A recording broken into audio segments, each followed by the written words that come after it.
Good afternoon all. Audible അല്ലേ എല്ലാവർക്കും?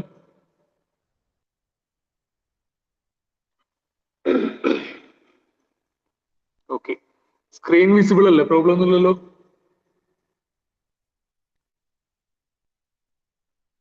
Okay okay. So ഒന്ന് പെട്ടെന്ന് അറ്റൻഡൻസ് പറയണം എല്ലാവരും. Akshay, present sir. അഞ്ജന,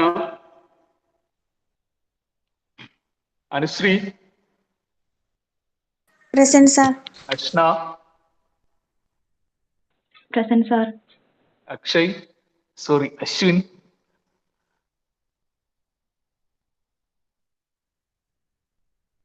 അശ്വിൻ ഇല്ല. Okay. Adil, she's,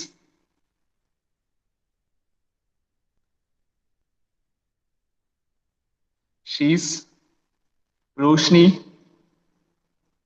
Present, sir. Sharon, Vishnu, Vaishnav,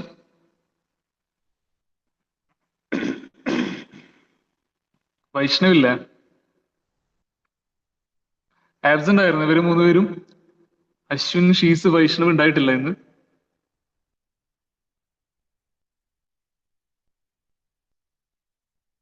Ashwin ഉണ്ടായിരുന്നു. വൈഷ്ണവും ഷീസും ആബ്സെന്റ് ആയിരുന്നോ?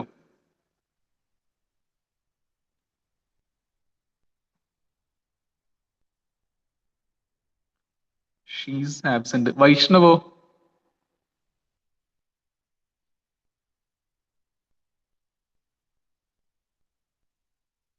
Okay okay. സോ നമുക്ക് കണ്ടിന്യൂ ചെയ്യാം. സോ നമ്മൾ ലാസ്റ്റ് ക്ലാസ്സിൽ ഡിസ്കസ് ചെയ്തത് എവിടെയായിരുന്നു? Yes, engineers as advisers. അതല്ലേ ലാസ്റ്റ് ക്ലാസ്സിൽ പറഞ്ഞത്? എഞ്ചിനീയേഴ്സ് ആസ് അഡ്വൈസേഴ്സ് അല്ലേ? Okay okay. സോ നമ്മുടെ നെക്സ്റ്റ് സെഷൻ എന്ന് പറയുന്നത് എഞ്ചിനീയേഴ്സ് ആസ് എക്സ്പേർട്ട് വിറ്റ്നസസ്. അതായത് ഈ എഞ്ചിനീയേഴ്സിന് തന്നെ പല റോൾസിലും ആക്ട് ചെയ്യാൻ പറ്റും. അപ്പൊ അതെന്തൊക്കെയാണെന്നാണ് നമ്മൾ ജസ്റ്റ് ഒന്ന് നോക്കിക്കൊണ്ടിരിക്കുന്നത്. അപ്പൊ നമ്മൾ കുറെ പറഞ്ഞു അല്ലെ? എഞ്ചിനീയേഴ്സ് ആസ് കൺസൾട്ടൻസ് പറഞ്ഞു, എഞ്ചിനീയേഴ്സ് ആസ് മാനേജേഴ്സ് പറഞ്ഞു, എഞ്ചിനീയേഴ്സ് ആസ് അഡ്വൈസേഴ്സ് പറഞ്ഞു. ഇനി നെക്സ്റ്റ് ഉള്ളതാണ് engineers as expert witnesses. Okay. So നമുക്ക് നോക്കാം. Frequently, engineers are required to act as consultants and provide expert opinion and views in many legal cases of the past events.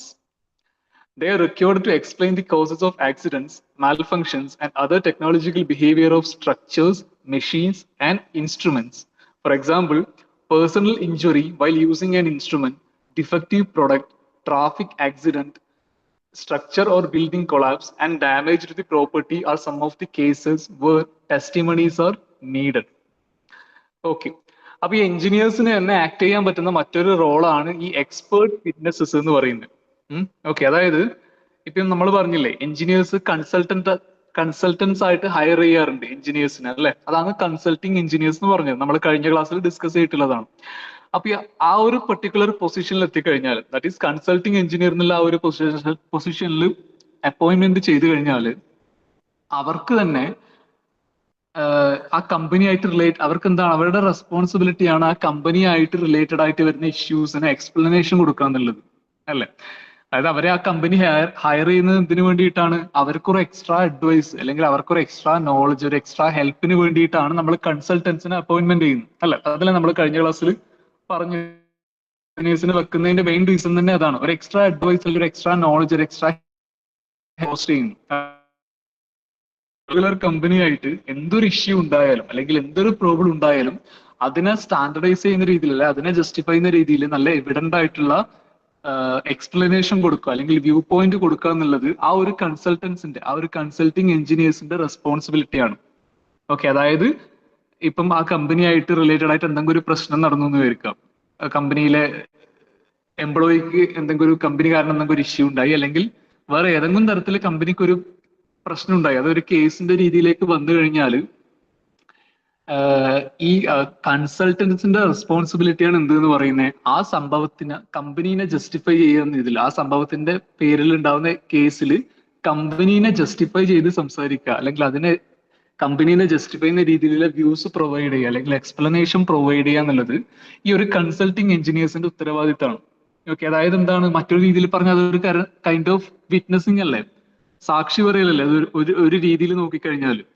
Already കമ്പനീന്റെ ഒരു പേരിൽ ഒരു issue നടന്നു കഴിഞ്ഞു അല്ലേ, പിന്നെ അതിനെ ജസ്റ്റിഫൈ ചെയ്യാൻ വേണ്ടിയിട്ട് എക്സ്പ്ലനേഷൻ കൊടുക്കും. സോ ഒരു രീതിയിൽ നോക്കിയാൽ അതൊരു സാക്ഷി പറയൽ തന്നെയാണ്, അതിനല്ലേ നമ്മൾ വിറ്റ്നസ് എന്ന് പറയുന്നത് അല്ലേ. സോ ഇവർ എന്ത് റോളിൽ കൂടെ ഇവർ ആക്ട് ചെയ്യും, ഈ കൺസൾട്ടന്റ് ആയിട്ട് വർക്ക് ചെയ്യുന്ന ആൾക്കാർ തന്നെ അറ്റ് എ ടൈം എന്ത് കൂടെ ആക്ട് ചെയ്യാൻ പറ്റും, they can also act as expert witnesses ആയിട്ട്. നമ്മുടെ നോർമൽ വിറ്റ്നസ് അല്ല, നോർമൽ വിറ്റ്നസ് നമ്മൾ ഐ വിറ്റ്നസ് എന്ന് പറയും അല്ലേ, അതല്ല, അതിൽ നിന്നും കുറച്ചും കൂടെ ഡിഫറെന്റ് ആണ് ഈ ഒരു എക്സ്പേർട്ട് വിറ്റ്നസ് എന്ന് പറയുന്നത്. കാരണം കുറച്ചും കൂടി ഒരു എക്സ്പേർട്ട് വൈസ്, ഒരു എക്സ്പേർട്ട് ലെവലിലാണ് ഇവർ എന്ത് ചെയ്യുക, അഡ്വൈസ് കൊടുക്കുക അല്ലെങ്കിൽ അതിന്റെ ഒരു എക്സ്പ്ലനേഷൻ കൊടുക്കുക. സോ ഈ കൺസൾട്ടിങ് എഞ്ചിനീയേഴ്സിന് തന്നെ എന്തുകൂടിയായിട്ട് ആക്ട് ചെയ്യാൻ പറ്റും, എക്സ്പേർട്ട് വിറ്റ്നസ്സസ് ആയിട്ട് ആക്ട് ചെയ്യാൻ പറ്റും. അപ്പൊ ആ ഒരു കാര്യമാണ് നമ്മൾ ഈ ഒരു സെക്ഷനിൽ നോക്കാൻ പോകുന്നത്. ഓക്കെ, ക്ലിയർ ആയോ? എഞ്ചിനീയേഴ്സിന് തന്നെ ആക്ട് ചെയ്യാൻ പറ്റുന്ന മറ്റൊരു റോളാണ് expert witnesses, that is consulting engineers. They can also act as expert witnesses അല്ലേ, that is they can give expert views or expert explanation regarding a particular incident that happened based on that company അല്ലെ. So അതാണ് ഒരു കാര്യം എന്ന് പറയുന്നത് അല്ല, അതിനെ പറ്റിയാണ് നമ്മൾ ഇവിടെ ഡിസ്കസ് ചെയ്യാൻ പോകുന്നത്. സംഭവം ക്ലിയർ ആയോ? മനസ്സിലായോ കാര്യം പറഞ്ഞത്?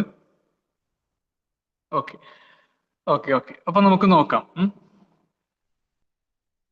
The functions of eyewitness and expert witnesses are different, which are shown below. അപ്പൊ ഞാൻ പറഞ്ഞു നോർമൽ ഉള്ള വിറ്റ്നസ് എന്താ, നമ്മൾ ഐ വിറ്റ്നസ് എന്ന് പറയും അല്ലെ. അപ്പൊ ഈ ഐ വിറ്റ്നസ് എൻറ്റയർലി ഡിഫറെന്റ് ആണ് ഈ എക്സ്പേർട്ട് വിറ്റ്നസ് എന്ന് പറയുന്നത്. നമ്മൾ എഞ്ചിനീയേഴ്സ് ആരായിട്ടാണ് ആക്ട് ചെയ്യാൻ പറ്റുന്നത്, എക്സ്പേർട്ട് വിറ്റ്നസ്സസ് ആണ് ആക്ട് ചെയ്യുക അല്ലെ, അതായത് കുറച്ചും കൂടെ എക്സ്പേർട്ട് ലെവലിലാണ് കാര്യങ്ങൾ പ്രൊസീഡ് ചെയ്യുന്നത്. അപ്പൊ അത് തമ്മിലുള്ള ഡിഫറൻസ് നമുക്ക് ആദ്യം ജസ്റ്റ് എന്താണെന്ന് നോക്കാം. The difference between eye witness and expert witness.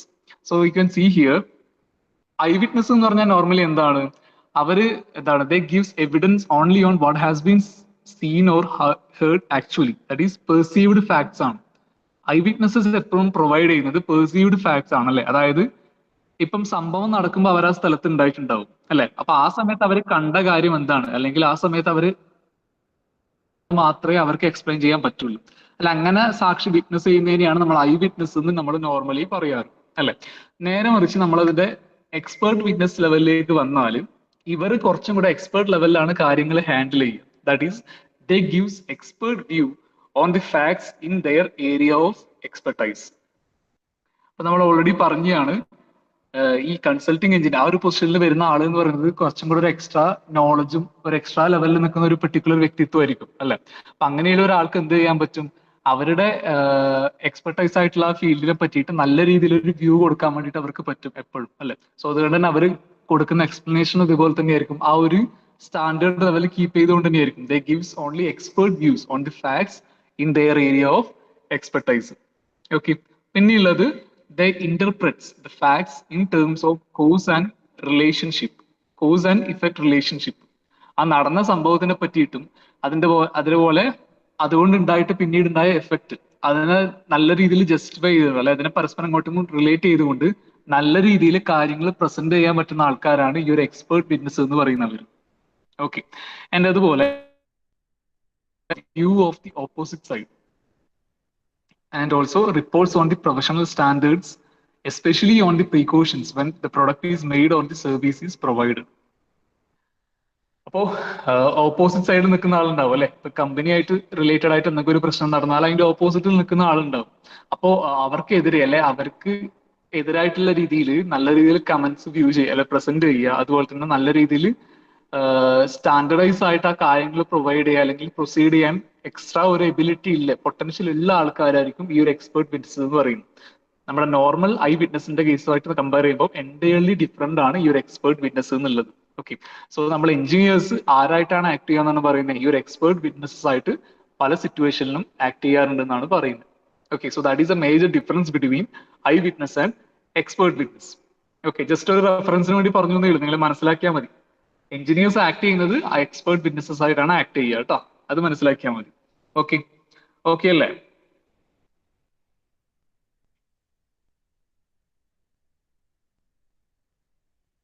Okay, so then yeah, പിന്നെ നമുക്ക് നോക്കാനുള്ള കാര്യം എന്ന് പറയുന്നത് ഈ എക്സ്പേർട്ട് വിറ്റ്നസസ് ആയിട്ട് ആക്ട് ചെയ്യുന്ന ആൾക്കാർ, അതായത് കൺസൾട്ടിങ് എഞ്ചിനീയേഴ്സ് തന്നെയാണല്ലേ, അവർ പല സിറ്റുവേഷനിലും ചിലപ്പോൾ ഈ ഒരു എക്സ്പേർട്ട് വിറ്റ്നസസിന്റെ റോള് ഹാൻഡിൽ ചെയ്യും അല്ലെ.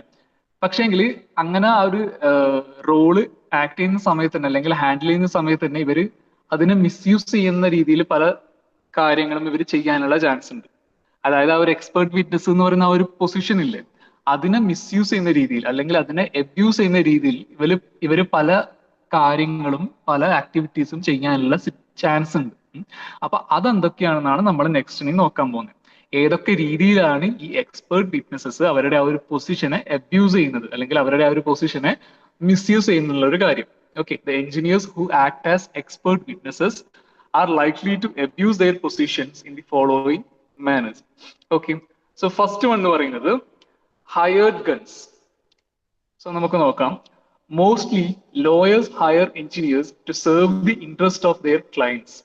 Lawyers are permitted and required to project the case in a way favorable to their clients, but the engineers have obligations to thoroughly examine the events and demonstrate their professional integrity to testify only on the truth in the court.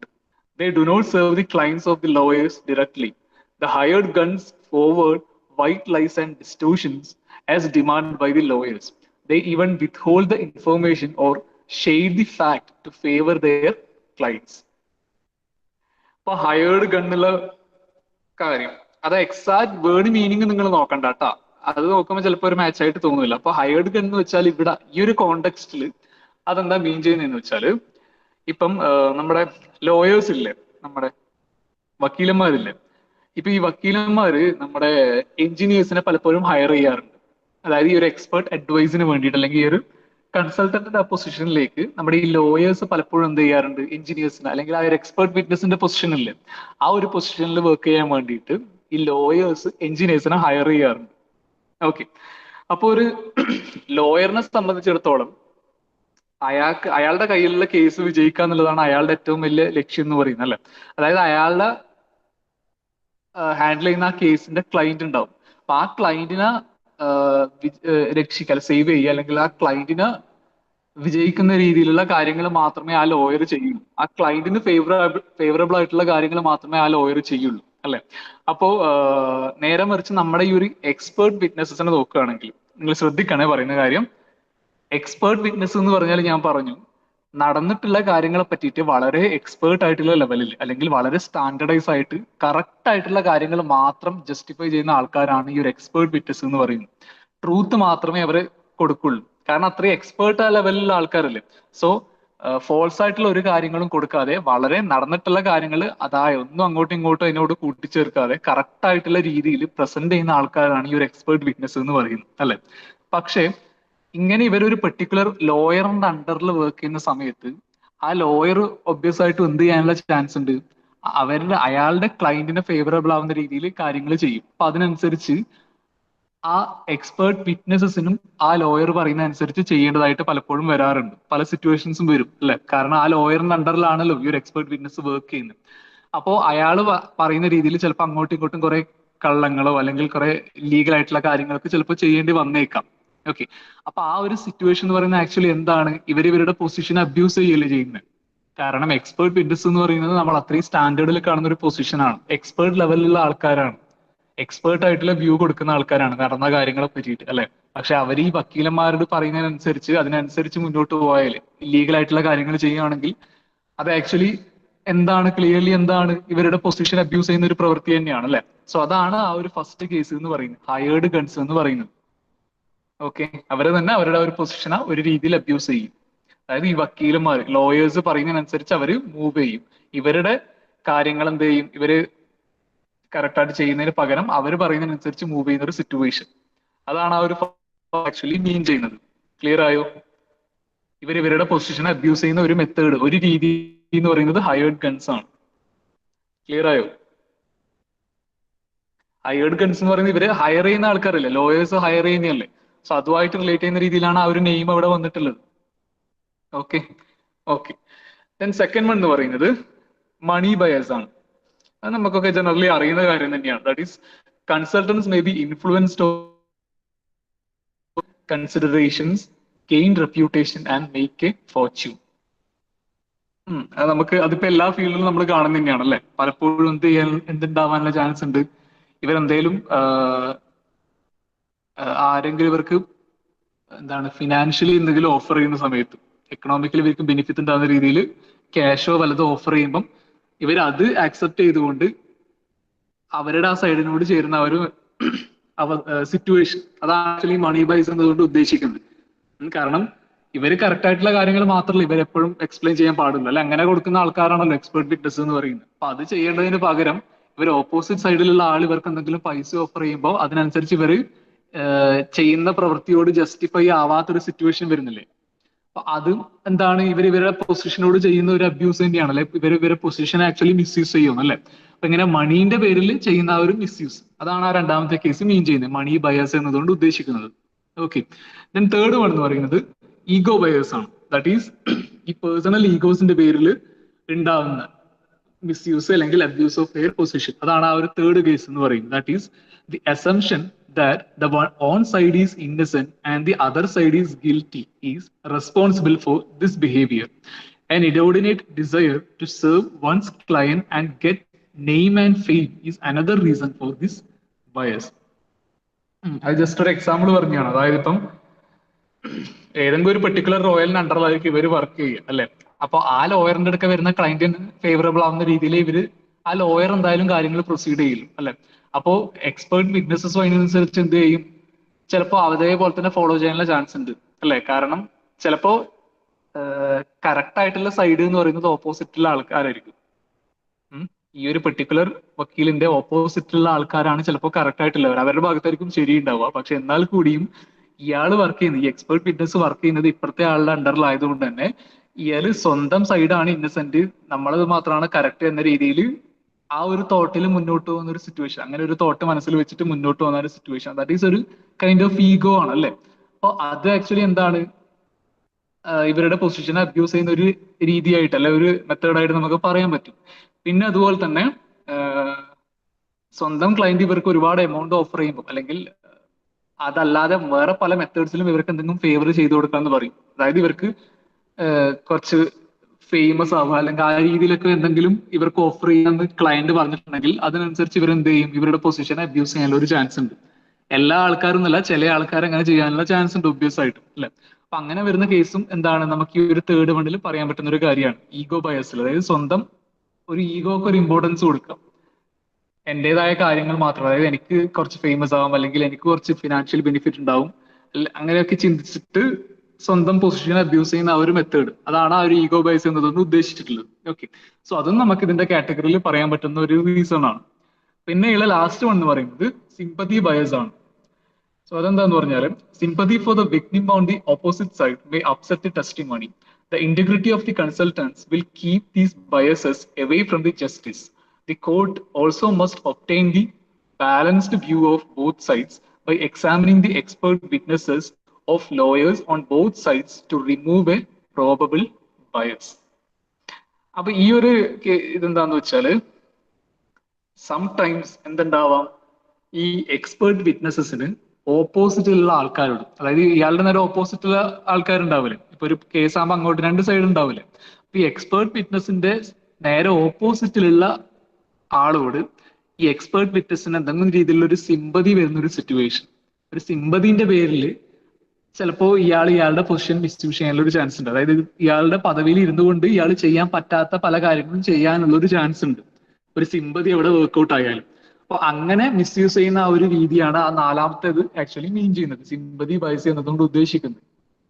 Okay, ഇയാൾക്ക് opposite സൈഡിലുള്ള ആ ഒരു particular sympathy actually വളരെ rare ആയിട്ട് മാത്രമേ നടക്കൂള്ളൂ. ഇന്നത്തെ കാലത്ത് especially അങ്ങനത്തെ കേസൊന്നും ഇവിടെ ഉണ്ടാവില്ല അല്ലെ, വളരെ റയർ ആയിട്ട് നടക്കാനുള്ള ഒരു ചാൻസ് ആണ്. അതുകൊണ്ട് അത് പറഞ്ഞു എന്നേ ഉള്ളൂ. ഓപ്പോസിറ്റിലുള്ള ആളോട് ഒരു കൈൻഡ് ഓഫ് സിമ്പതി തോന്നിക്കഴിഞ്ഞാൽ ഇവർ ചിലപ്പോൾ ഇവരുടെ പൊസിഷൻ മിസ്യൂസ് ചെയ്യാൻ അല്ലെങ്കിൽ അബ്യൂസ് ചെയ്യാനുള്ള ഒരു ചാൻസ് ഉണ്ട്. അപ്പൊ അതാണ് ആ ഒരു നാലാമത്തെ കേസ് എന്ന് പറയുന്നത്. ഓക്കെ, അപ്പൊ ഇത്രയാണ് നമ്മുടെ എക്സ്പേർട്ട് വിറ്റ്നസസ് അവരുടെ പൊസിഷനെ അബ്യൂസ് ചെയ്യാനുള്ള പല രീതി അല്ലെങ്കിൽ അവരുടെ പൊസിഷൻ മിസ്യൂസ് ചെയ്യാനുള്ള പല മെത്തേഡ്സ് എന്ന് പറയുന്നത്. Hired guns, money bias, ego bias, sympathy bias. Okay ആണോ?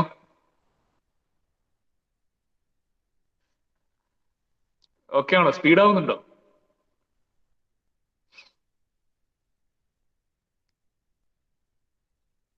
സ്പീഡ് ആവുന്നില്ലല്ലോ? ഓക്കെ തന്നെയല്ലേ? ഓക്കെ ഓക്കെ ശരി. അശ്വിൻ എപ്പോഴാണ് ജോയിൻ ചെയ്തേ? അശ്വിൻ നേരത്തെ ഉണ്ടായിരുന്നില്ലല്ലോ.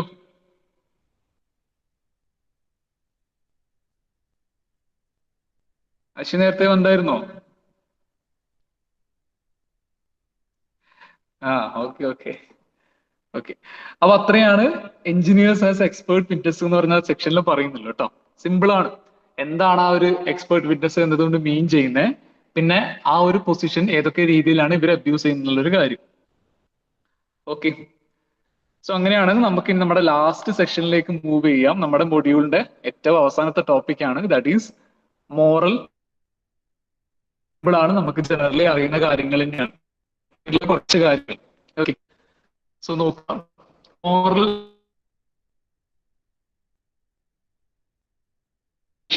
engineers provide many types of leadership in the development and implementation of technology as managers, entrepreneurs, consultants, academics, and officials of the government.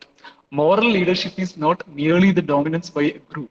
It means adopting reasonable means to motivate the group to achieve morally desirable goals. This leadership presents the engineers with many challenges to their moral principles. Okay. അപ്പൊ moral leadership, നമ്മൾ ലീഡർഷിപ്പിനെ പറ്റിയിട്ട് നമ്മൾ already കുറെ കേട്ടിട്ടുണ്ടാവും അല്ലെ, പല kind of leadership. ഇപ്പം എഞ്ചിനീയേഴ്സിന്റെ case നോക്കുകയാണെങ്കിൽ എഞ്ചിനീയേഴ്സിന് തന്നെ പല രീതിയിലുള്ള ലീഡേഴ്സ് ആയിട്ട് വർക്ക് ചെയ്യാൻ പറ്റുന്ന ആൾക്കാരാണ്, ആക്ട് ചെയ്യാൻ പറ്റുന്ന റോളിൽ ആക്ട് ചെയ്യാൻ പറ്റുന്ന ആൾക്കാരാണ് എഞ്ചിനീയേഴ്സ് എന്ന് പറയുന്നത് അല്ലെ. അതിന്റെ കുറെ എക്സാമ്പിൾസ് ആണ് അവിടെ പറഞ്ഞിട്ടുള്ളത്. അതായത് മാനേജർ എന്ന് പറയുമ്പോൾ ഒബ്വിയസ് ആയിട്ട് ഒരു ലീഡർ തന്നെയല്ലേ, ആ അണ്ടറിലുള്ള ആൾക്കാരെ കംപ്ലീറ്റ് ആയിട്ട് ലീഡ് ചെയ്യുന്നത് ആ മാനേജർ ആയിരിക്കും അല്ലെ. സോ മാനേജർ ആയിട്ടുള്ള പൊസിഷൻ, അതുപോലെ തന്നെ ഓണ്ടർപ്രണേഴ്സ്, പിന്നെ കൺസൾട്ടൻസ്, അക്കാഡമിക് റിലേറ്റഡ് ആയിട്ടും അല്ലെങ്കിൽ ഒഫീഷ്യൽസ് ഗവൺമെന്റ്സിന്റെ രീതിയിലായാലും പല രീതിയിലും ലീഡർഷിപ്പ് ചെയ്യുന്ന ആൾക്കാരാണ്, അല്ലെ വർക്ക് ചെയ്യാൻ പറ്റുന്ന ആൾക്കാരാണ് ഈ എഞ്ചിനീയേഴ്സ് എന്ന് പറയുന്നത് അല്ലെ. ബട്ട് അതിൽ നിന്നൊക്കെ എൻ്റയർലി ഡിഫറെന്റ് ആയിട്ടുള്ള ഒരു കാര്യമാണ് ഈ മോറൽ ലീഡർഷിപ്പ് എന്ന് പറയുന്നത് അല്ലെ. അതായത് ആ വേർഡിൽ നിന്ന് തന്നെ അത് ക്ലിയർ ആണ്, മോറൽ ലീഡർഷിപ്പ് ആണ്. ദാറ്റ് ഈസ് മൊറാലിറ്റിക്ക് കൂടെ ഇമ്പോർട്ടൻസ് കൊടുത്തുകൊണ്ടുള്ള ഒരു കൈൻഡ് ഓഫ് ലീഡർഷിപ്പ്, അതാണ് മോറൽ ലീഡർഷിപ്പ് എന്ന് പറഞ്ഞാൽ. ഓക്കെ. അതായത് ഇപ്പൊ നമ്മൾ നോർമൽ കേസ് ആണെങ്കിൽ നമ്മളിപ്പം ബാക്കിയില്ല, ഇപ്പം നമ്മൾ പറഞ്ഞില്ലേ മാനേജേഴ്സ്, ഓണ്ടർപ്രണേഴ്സ്, കൺസൾട്ടൻസ് എന്നൊക്കെ പറഞ്ഞില്ലേ, അതൊക്കെ ഒരു കൈൻഡ് ഓഫ് ലീഡർഷിപ്പ് തന്നെയാണ് അല്ലെ.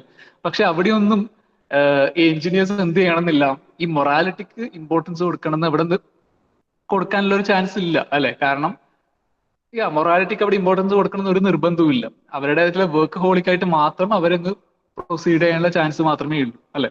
പക്ഷെ നമ്മൾ നമ്മുടെ ഉള്ളിലുള്ള മൊറാലിറ്റി അല്ലെങ്കിൽ സൊസൈറ്റിയോടുള്ള നമ്മുടെ ആ ഒരു മോറൽ വാല്യൂസിനെ റെസ്പെക്ട് ചെയ്തുകൊണ്ട് നമ്മളൊരു ലീഡർഷിപ്പ് ഏറ്റെടുക്കുകയാണെങ്കിൽ അതിനെയാണ് നമ്മൾ എന്ത് പറയുന്നത്, മോറൽ ലീഡർഷിപ്പ് എന്ന് പറയുന്നത്. Okay. It is not only a mere dominance by a group, it means adopting reasonable means to motivate a group to achieve morally desirable goods. ഒരു ഗ്രൂപ്പിനെ ലീഡ് ചെയ്യുക എങ്ങനെ, മോറലി കറക്റ്റ് ആയിട്ട് അല്ലെങ്കിൽ എത്തിക്കലി പെർഫെക്റ്റ് ആയിട്ട് ഒരു ഗ്രൂപ്പിനെ ലീഡ് ചെയ്തുകൊണ്ട് അവരെ ഒരു ഗോളിലേക്ക്, ആ ഒരു എയിമിലേക്ക് എത്തിക്കുന്നതിനെയാണ് നമ്മൾ ആക്ച്വലി മോറൽ ലീഡർഷിപ്പ് എന്ന് പറയുന്നത്. ഓക്കെ. അറിയുന്ന കാര്യം തന്നെയാണ്. ഇത് നമുക്ക് ഇവിടെ നോക്കാനുള്ള ഒരു കാര്യം എന്ന് പറയുന്നത്, moral leadership is essentially required for the engineers for the reasons listed below. എന്തുകൊണ്ടാണ് ഈ മോറൽ ലീഡർഷിപ്പ് എന്ന് പറയുന്ന കാര്യം ഇമ്പോർട്ടന്റ് ആയിട്ടുള്ളത്, അതാണ് നമുക്ക് ഇവിടെ അറിയേണ്ടത്. ഓക്കെ. നമുക്ക് ഈ സെക്ഷനിൽ നോക്കാനുള്ളത് അതാണ്, why this moral leadership is important for our engineers. Okay. അതൊന്നുമില്ല, ജസ്റ്റ് വായിച്ചാൽ മനസ്സിലാവുന്ന കാര്യങ്ങളേ ഉള്ളൂ കേട്ടോ. ജസ്റ്റ് ഞാനൊന്ന് പറഞ്ഞു തരാം, നിങ്ങൾ നോക്കിയാൽ മതി.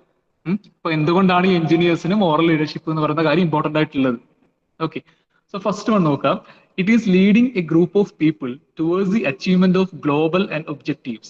The goals as well as the means are to be moral. For example, Hitler and Stalin were leaders, but only in an instrumental sense, and certainly not a moral sense. Okay. അപ്പൊ leadership, അപ്പൊ നമ്മളെപ്പോഴും ഇപ്പം as an engineer ഒരിക്കലും നിങ്ങൾ just ഒരു normal leaders ആവാൻ പാടില്ല എന്നാണ് പറയുന്നത്. ദാറ്റ് ഈസ് ഒരു മൊറാലിറ്റി കൂടെ നിങ്ങൾ എപ്പോഴും അതിനെ കൂടെ അപ്ലൈ ചെയ്യാൻ വേണ്ടിയിട്ട് നിങ്ങൾ ട്രൈ ചെയ്യണം. ഓക്കെ. എങ്കിൽ മാത്രമേ നമുക്ക് ആ ഒരു ഗോളിലേക്ക് നല്ല രീതിയിൽ നമുക്ക് അച്ചീവ് ചെയ്യാൻ വേണ്ടിയിട്ട് എത്തുള്ളൂ. അല്ലെങ്കിൽ നമ്മൾ ഒബ്വിയസ് ആയിട്ടും അച്ചീവ് ചെയ്യാം, പക്ഷെ എന്തിൽ കൂടി നമ്മൾ കറക്റ്റ് ആയിട്ട് പെർഫെക്റ്റ് ആയിട്ട് നമ്മൾ അതിലേക്ക് എല്ലാ രീതിയിലും പെർഫെക്റ്റ് ആയിട്ട് നമ്മൾ അതിലേക്ക് എത്തണമെങ്കിൽ നമ്മൾ എന്ത് വേണം? മൊറാലിറ്റി, ദാറ്റ് ഈസ് ആ മോറലി നമ്മൾ മൂവ് ചെയ്യെങ്കിൽ മാത്രമേ അത് പോസിബിൾ ആവൂ എന്നാണ് പറയുന്നത്. ഓക്കെ, സോ അങ്ങനെ നിങ്ങൾ മൂവ് ചെയ്യണം എന്നാണ് ഇവിടെ മീൻ ചെയ്തിട്ടുള്ളത്. ഓക്കെ, എപ്പോഴും മൊറാലിറ്റിക്ക് ഇമ്പോർട്ടൻസ് കൊടുത്തുകൊണ്ട് സൊസൈറ്റിയോടുള്ള മോറൽ വാല്യൂസ് കീപ്പപ്പ് ചെയ്തുകൊണ്ടായിരിക്കണം നമ്മൾ എപ്പോഴും ലീഡർഷിപ്പ് എന്ന് പറയുന്ന കാര്യം നമ്മൾ എപ്പോഴും പ്രൊസീഡ് ചെയ്ത് കൊണ്ടുപോകേണ്ടത്. ഓക്കെ, അതിനാണ് ജസ്റ്റ് ഒരു എക്സാമ്പിൾ പറയുന്നത് നമ്മുടെ ഹിറ്റ്ലറിന്റെ കേസ് അല്ലെ. ഹിറ്റ്ലർ എന്ന് പറയുന്നത് എന്താണ്? ലീഡറാണ്. പക്ഷേ ഒരു ഇൻസ്ട്രുമെന്റൽ സെൻസിൽ മാത്രം, അതായത് ഒരു ഡോമിനന്റ് സെൻസിൽ മാത്രമേ അയാൾ ഒരു ലീഡർ ആയിട്ട് പറയാൻ പറ്റുള്ളൂ. അയാളുടെ പ്രവൃത്തിയിലൊന്നും എന്തുണ്ടായിരുന്നില്ല, മൊറാലിറ്റിക്ക് ഒരു രീതിയിലും ഇമ്പോർട്ടൻസ് കൊടുക്കുന്ന ഒരു പേഴ്സൺ ആയിരുന്നില്ല നമ്മുടെ ഹിറ്റ്ലർ എന്ന് പറയുന്നത് അല്ലെ. മൊറാലിറ്റി മോറൽ സെൻസിലല്ല അയാൾ അയാളുടെ ലീഡർഷിപ്പ് മുന്നോട്ട് കൊണ്ടുപോയത്. ജസ്റ്റ് ഒരു ഇൻസ്ട്രുമെന്റൽ ബേസിൽ അല്ലെങ്കിൽ ജസ്റ്റ് ഒരു ഡോമിനൻസ് ആ ഒരു നിലയിൽ മാത്രമേ അയാളുടെ ലീഡർഷിപ്പ് നമുക്ക് കാണാൻ പറ്റുള്ളൂ. സോ അതാണ് അവര് ജസ്റ്റ് ഒരു എക്സാമ്പിൾ പറഞ്ഞത്. സോ ഒരു ലീഡർഷിപ്പ് ആകുമ്പോൾ എപ്പോഴും എങ്ങനെയായിരിക്കണം? മോറൽ സെൻസിലൂടെ ആയിരിക്കണം നമ്മൾ എപ്പോഴും മൂവ് ചെയ്യേണ്ടത് അല്ലെങ്കിൽ പ്രൊസീഡ് ചെയ്യേണ്ടത്. Okay, then second one, the leadership shall direct and motivate the group to move through morally desirable ways. നമ്മൾ പറഞ്ഞത് തന്നെയാണ്. അതായത് എന്താണ്? ലീഡർഷിപ്പ്, ആ ലീഡറാണ് എപ്പോഴും എന്ത് ചെയ്യേണ്ടത്? അയാളുടെ അണ്ടറിലുള്ള ആൾക്കാരെ മൊത്തം ഗൈഡ് ചെയ്യേണ്ടത് അല്ലെ. അപ്പൊ ആ ഗൈഡ് ചെയ്യുന്നത് എപ്പോഴും എങ്ങനെയായിരിക്കണം എന്നാ പറയുന്നത്? മോറലി ഡിസൈറബിൾ ബേസിലായിരിക്കണം. ആ ഗ്രൂപ്പിലുള്ള ഓരോ ആൾക്കാരെയും നമ്മൾ എന്ത് വേണം? മൊറാലിറ്റിയിൽ മൂവ് ചെയ്യാൻ വേണ്ടി, അതായത് മോറലി കറക്റ്റ് ആയിട്ട് മൂവ് ചെയ്യാൻ വേണ്ടിയിട്ട് നമ്മൾ എപ്പോഴും ട്രൈ ചെയ്യണം എന്നാണ് അവിടെ ഉദ്ദേശിച്ചിട്ടുള്ളത്. ഓക്കെ, അത് ആ ലീഡറിന്റെ റെസ്പോൺസിബിലിറ്റി ആണ് അല്ലെ. സോ ആ ഗ്രൂപ്പിലുള്ള ഓരോ ഇൻഡിവിജ്വൽസിനെയും നമ്മൾ എന്ത് വേണം? മോട്ടിവേറ്റ് ചെയ്യണം to be move morally correct ആയിട്ട് മൂവ് ചെയ്യാൻ വേണ്ടിയിട്ട് മോട്ടിവേറ്റ് ചെയ്യാനുള്ള ഒരു പൊട്ടൻഷ്യൽ നമുക്ക് ഉണ്ടായിരിക്കണം. Okay, so that is second one പറഞ്ഞത്. പിന്നെ പറയുന്നത് they lead by thinking ahead in time and morally creative towards new applications, extension and putting values into practice. Morally creative means the identification of the most important values as applicable to the situation, bringing clarity within the groups through proper communication and putting those values into practice. അതെന്താ പറയുന്നത്? എപ്പോഴും moral leaders എന്ന് പറയുന്നത് എപ്പോഴും എന്തായിരിക്കും? ഒരുപടി മുന്നേ ചിന്തിക്കുന്ന ആൾക്കാരായിരിക്കും. That is they always think ahead in time അല്ലെ. കാരണം മോറലി ക്രിയേറ്റീവ് ആയിട്ടുള്ള കാര്യങ്ങൾ ചെയ്യുന്ന ആൾക്കാരാണ് മോറൽ ലീഡേഴ്സ് എന്ന് പറയും അല്ലെ. അതായത് മോറലി കറക്റ്റ് ആയിട്ടുള്ള ഐഡിയാസും മോറലി കറക്റ്റ് ആയിട്ടുള്ള ക്രിയേറ്റീവ് ആയിട്ടുള്ള കാര്യങ്ങളൊക്കെ പ്രാക്ടീസിലേക്ക് കൊണ്ടുവരുന്ന ആൾക്കാരാണ് ഈ മോറൽ ലീഡേഴ്സ് എന്ന് പറയുന്നത്. So they always think ahead in time അല്ലെ. അവരെപ്പോഴും മോറലി ക്രിയേറ്റീവ് ആയിട്ടുള്ള കാര്യങ്ങൾ മാത്രമേ ചെയ്യലും. അതിപ്പോ ഏതൊരു ഇഷ്യൂ ഉണ്ടായാലും അല്ലെങ്കിൽ ഏതൊരു സിറ്റുവേഷൻ ഉണ്ടായാലും അവിടെ അവരേറ്റവും ഇമ്പോർട്ടൻസ് കൊടുക്കുന്നത് എന്ത് അല്ലെങ്കിൽ മോറലി നമുക്ക് എങ്ങനെ ഈ ഒരു സിറ്റുവേഷൻ നമുക്ക് ഹാൻഡിൽ ചെയ്യാം എന്നത് മാത്രമായിരിക്കും എപ്പോഴും മോറൽ ലീഡേഴ്സ് തിങ്ക് ചെയ്യും. ഓക്കെ, സോ അങ്ങനെ ആയിരിക്കണം നമ്മൾ ഓരോ എഞ്ചിനീയേഴ്സും മാറേണ്ടത് എന്നാണ് അവർ പറഞ്ഞത്. ലീഡർഷിപ്പ് നമ്മൾ ഏറ്റെടുത്തു കഴിഞ്ഞാൽ നമ്മൾ എപ്പോഴും ആ ഒരു രീതിയിലായിരിക്കണം നമ്മുടെ തോട്ട്സും കാര്യങ്ങളൊക്കെ ഉണ്ടായിരിക്കേണ്ടത്. ഓക്കെ, ഉള്ളത് ഇത് നിങ്ങൾക്ക് ജസ്റ്റ് വായിച്ചാൽ മനസ്സിലാവുന്ന കാര്യങ്ങളേ ഉള്ളൂ കേട്ടോ. അതുകൊണ്ടാണ് ഞാൻ ഇങ്ങനെ പറഞ്ഞു പോകുന്നത്. ക്ലിയർ ആവുന്നില്ലേ? സിമ്പിൾ ആയിട്ടുള്ള ജനറൽ കാര്യങ്ങളായതുകൊണ്ടാണ്. ഓക്കെ അല്ലേ? കുഴപ്പമൊന്നുമില്ലല്ലോ? ഓക്കെ ഓക്കെ, അപ്പൊ നാലാമത്തെ എന്താ? They sustain professional interest among social diversity and cross-disciplinary complexity. They contribute to the professional societies, their professions, and to their communities. The moral leadership in engineering is manifested in leadership within the professional societies. The professional societies provide a forum for communication and canvassing for change within and by groups. Okay, അതായത് സൊസൈറ്റിയോടുള്ള ഒരു commitment ആണ് അവിടെ ഉദ്ദേശിച്ചിട്ടുള്ളത്. Okay, that is ഈ moral leaders എന്ന് പറയുന്നത് എപ്പോഴും എന്ത് ചെയ്യും? ലീഡർഷിപ്പ് ചെയ്യുന്നതിന്റെ കൂടെ തന്നെ സൊസൈറ്റിക്ക് കൂടെ അവർ ഇമ്പോർട്ടൻസ് കൊടുക്കും. നേരെ വെച്ചാൽ നമ്മുടെ നോർമൽ ലീഡേഴ്സ് ആണെങ്കിൽ, അതായത് ഈ മൊറാലിറ്റിക്കൊന്നും നമ്മൾ ഇമ്പോർട്ടൻസ് കൊടുക്കുന്നില്ലെങ്കിൽ നമ്മൾ ഒരിക്കലും എന്ത് ചെയ്യില്ല, സൊസൈറ്റിയിൽ നിന്ന് നമ്മൾ അവിടെ കൺസേൺ ചെയ്യാൻ പോകുന്നേയില്ല അല്ലെ. നമ്മുടെ കാര്യം എന്താണോ അത് കറക്റ്റ് ആയിട്ട് നമ്മുടെ ഒരു ഗോളിലേക്ക് നമുക്ക് എത്തിച്ചേരണം, അതിനു വേണ്ടിയിട്ട് മാത്രമേ നമ്മൾ ഫോക്കസ് ചെയ്യുള്ളൂ. പക്ഷെ മോറൽ ലീഡേഴ്സ് ആവുന്ന സമയത്ത് എന്തിലൂടെ ഫോക്കസ് പോകും? സൊസൈറ്റീനെ കൂടെ, അല്ലെങ്കിൽ നമ്മുടെ ഒരു കമ്മ്യൂണിറ്റി, നമ്മുടെ പ്രൊഫഷണൽ സൊസൈറ്റി അല്ലെങ്കിൽ അല്ലാതെ നോർമൽ സൊസൈറ്റി ആയാലും അതിനെ കൂടെ നമ്മൾ എന്ത് ചെയ്യും? ഒരു കൺസിഡറേഷൻ നമ്മൾ എപ്പോഴും കൊടുക്കും. ഓക്കെ, കാരണം നമ്മൾ മൊറാലിറ്റിക്കാണ് ഇമ്പോർട്ടൻസ് കൊടുക്കുന്നത്. മോറൽ ലീഡർഷിപ്പ് എന്ന് പറയുമ്പോൾ മൊറാലിറ്റിയാണ് ഇവിടെ ഏറ്റവും പ്രൈം ആയിട്ട് വരുന്നത് അല്ലെ. സോ അതുകൊണ്ട് തന്നെ എന്തിനു കൂടെ കൺസേൺ കൊടുക്കും? നമ്മുടെ സൊസൈറ്റി, നമ്മുടെ പ്രൊഫഷണൽ സൊസൈറ്റീസ്, നമ്മുടെ കമ്മ്യൂണിറ്റീസിനൊക്കെ നമ്മൾ എന്ത് ചെയ്യും? അവിടെ ഇമ്പോർട്ടൻസ് കൊടുക്കും. ഓക്കെ. പിന്നെയുള്ളത് വളണ്ടിയറിസം. അതൊക്കെ നമുക്ക് അറിയുന്ന കാര്യം തന്നെയാണ് അല്ലേ? Another important avenue for providing moral leadership within communities by engineers is to promote services without fee or at reduced fees to the needy groups. The professional societies can also promote such activities among the engineers. This type of volunteerism has been in practice in the field of medicine, law, and education. But many of the engineers are not self employed, as in the case of physicians and lawyers. The business institutions are encouraged to contribute a percentage of their services as free or at concessional rates for charitable purposes. So volunteers നമുക്ക് അറിയുന്ന കാര്യം തന്നെയാണ് അല്ലെ? അതായത് kind of charitable process ആണ് ഈ volunteers എന്ന് പറയുന്നത്. അപ്പൊ നമ്മുടെ ഇന്നത്തെ കാലത്ത് എന്തല്ല, എഞ്ചിനീയേഴ്സ് ഒന്നും ആ രീതിയിൽ മൂവ് ചെയ്യുന്നില്ല എന്നാണ് അവിടെ പറഞ്ഞിട്ടുള്ളത്. എഞ്ചിനീയറിംഗ് ഫീൽഡിലുള്ള ആൾക്കാർ എന്താണ്, അതിനൊട്ടും ഇമ്പോർട്ടൻസ് കൊടുക്കാത്ത ആൾക്കാരാണ്. ദാറ്റ് ഈസ് ആ വളണ്ടിയേഴ്സിന് ഒരു രീതിയിലും ഇമ്പോർട്ടൻസ് കൊടുക്കാത്ത ആൾക്കാരാണ് എഞ്ചിനീയേഴ്സ് എന്നാണ് പറഞ്ഞിട്ടുള്ളത്. ഓക്കെ, അതായത് വളണ്ടിയേഴ്സ് എന്ന് പറഞ്ഞാൽ ആക്ച്വലി എന്താണ്, ആവശ്യമുള്ള ആൾക്കാർക്ക് നമ്മളൊരു കൈൻഡ് ഓഫ് ഹെൽപ്പ് നമ്മൾ കൊടുക്കുക അല്ലെ? തിരിച്ചൊന്നും നമ്മൾ പ്രതീക്ഷിക്കാണ്ട്, തിരിച്ചൊരു റിട്ടേൺ നമ്മളൊന്നും പ്രതീക്ഷിക്കാതെ മറ്റുള്ള നീഡി ആയിട്ടുള്ള ആൾക്കാരുണ്ടാവും അല്ലെ, പാവപ്പെട്ടവരാകും, അത് ഏത് രീതിയിലായാലും ആവശ്യമുള്ള ആൾക്കാർക്ക് നമ്മളാൽ കഴിയുന്ന ഒരു ഹെൽപ്പ് പ്രൊവൈഡ് ചെയ്യുക എന്നുള്ളത്, അതിനെയാണ് നമ്മൾ ആക്ച്വലി വളണ്ടിയറിസം എന്നതുകൊണ്ട് സിംപിളി മീൻ ചെയ്യുന്നത് അല്ലെ?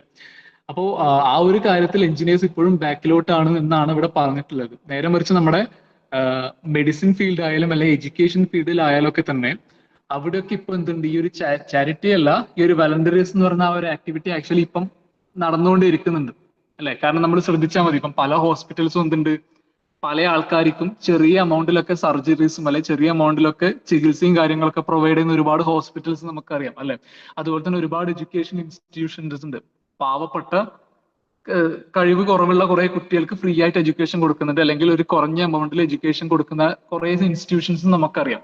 അപ്പൊ അതുപോലെയുള്ള ഫീൽഡിലൊക്കെ ഈ ഒരു വളണ്ടിയറിസം എന്ന് പറയുന്ന ഒരു ആക്ടിവിറ്റി ഓൾറെഡി ഉണ്ട്. പക്ഷെ നമ്മുടെ എഞ്ചിനീയറിംഗ് ഫീൽഡിൽ അത് വളരെ കുറവാണ് എന്നാണ് പറയുന്നത്. സോ ഓരോ എഞ്ചിനീയേഴ്സും എന്ത് വേണം, ഇനിയെങ്കിലും ആ ഒരു കാര്യത്തിന് ഇമ്പോർട്ടൻസ് കൊടുക്കണം. ഓക്കെ, ആ ഒരു കാര്യത്തിന് ഇമ്പോർട്ടൻസ് കൊടുക്കണമെങ്കിൽ ആദ്യം നമ്മുടെ ഉള്ളിൽ എന്ത് വേണം, ഈ മൊറാലിറ്റിക്ക് നമ്മൾ വാല്യൂ ചെയ്യുന്ന ആൾക്കാരായിരിക്കണം. മോറൽ ലീഡർഷിപ്പ് എന്ന് പറയുന്ന ഒരു കാര്യം നമ്മുടെ ഉള്ളിൽ ഉണ്ടായിരിക്കണം അല്ലെ? ആ മോറൽ ലീഡർഷിപ്പ് എന്ന് പറയുന്ന ആ ഒരു കാര്യം അല്ല, അതിന് ഇമ്പോർട്ടൻസ് നമ്മൾ കൊടുക്കുന്നുണ്ടെങ്കിൽ മാത്രമേ ഇതുപോലെയുള്ള ആക്ടിവിറ്റീസ് നമുക്ക് ചെയ്യാൻ സാധിക്കുള്ളൂ അല്ലെ? അപ്പൊ ഇനിയെങ്കിലും നമ്മൾ എന്ത് വേണം, അതുപോലെയുള്ള കാര്യങ്ങൾക്ക് ഇമ്പോർട്ടൻസ് കൊടുക്കണം വളണ്ടിയറിസത്തിന്. Okay, so that is the fifth one. പിന്നെയുള്ള ലാസ്റ്റ് വൺ, സിക്സ്ത് വൺ എന്ന് പറയുന്നത് കമ്മ്യൂണിറ്റി സർവീസ് ആണ്. This is another platform for the engineers to exhibit their moral leadership. The engineers can help in guiding, organizing, and stimulating the community towards morally and environmentally desirable goals. The corporate organizations have come forward to adopt villages and execute many social welfare schemes towards these objectives. അതായത് community service.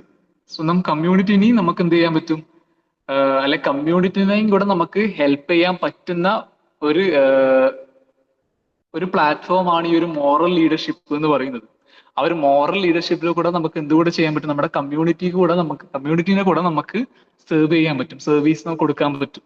നമ്മൾ വളണ്ടിയറിസം പറഞ്ഞ പോലെ തന്നെ moral leadership എന്ന് പറയുന്ന ഒരു position കൊണ്ട് നമുക്ക് ഉണ്ടാവുന്ന മറ്റൊരു അഡ്വാൻറ്റേജ് ആണ്, നമുക്ക് എന്ത് ചെയ്യാൻ പറ്റും, നമ്മുടെ കമ്മ്യൂണിറ്റീനെ കൂടെ നമുക്ക് സെർവ് ചെയ്യാൻ പറ്റും. അവിടെ ആവശ്യങ്ങൾക്കനുസരിച്ച് നമുക്ക് എന്ത് ചെയ്യാൻ പറ്റും, നമ്മുടേതായിട്ടുള്ള സർവീസ് നമുക്ക് പ്രൊവൈഡ് ചെയ്യാൻ പറ്റും. അപ്പൊ അതിനും കൂടെ നമുക്ക് അത്യാവശ്യമായിട്ട് വേണ്ട ഒരു കാര്യമാണ്, അല്ലെ ഹെൽപ്പ് ചെയ്യുന്ന ഒരു കാര്യമാണ് ഈ ഒരു മോറൽ ലീഡർഷിപ്പ് എന്ന് പറയുന്ന ഒരു കാര്യം. ഇതൊക്കെയാണ് നിങ്ങളുടെ എഞ്ചിനീയറിംഗ് ഫീൽഡുമായിട്ട് റിലേറ്റ് ചെയ്തിട്ട് മോറൽ ലീഡർഷിപ്പിനെ പറ്റിയിട്ട് പറയാനുള്ള കാര്യങ്ങൾ എന്ന് പറയുന്നത്. ബേസിക് ആയിട്ടുള്ള കുറച്ച് കാര്യങ്ങളാണ് കേട്ടോ. നിങ്ങളുടെ എഞ്ചിനീയറിംഗ് ഫീൽഡും ഈ ഒരു മോറൽ ലീഡർഷിപ്പും തമ്മിലുള്ള റിലേഷൻ, അല്ലെങ്കിൽ മോറൽ ലീഡർഷിപ്പ് എന്നതുകൊണ്ട് നമുക്ക് എങ്ങനെയൊക്കെ എഞ്ചിനീയറിംഗ് ഫീൽഡിലുമായിട്ട് ഇൻകോർപ്പറേറ്റ് ചെയ്യാൻ പറ്റുന്നുള്ള ഒരു കാര്യം.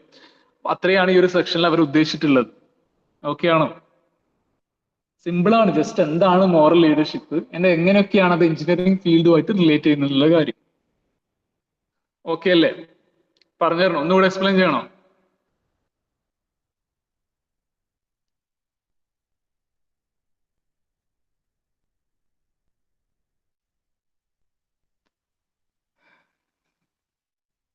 ഓക്കെ ആണ്. ബോറടിച്ചായിരിക്കും അല്ലേ നിങ്ങൾക്ക്? ലാസ്റ്റ് അവർ ആണ്, പിന്നെ ഇതുപോലെ കുറെ തിയറി ഇങ്ങനെ കേൾക്കുമ്പോൾ ബോറടിക്കുന്നുണ്ടാവും അല്ലേ?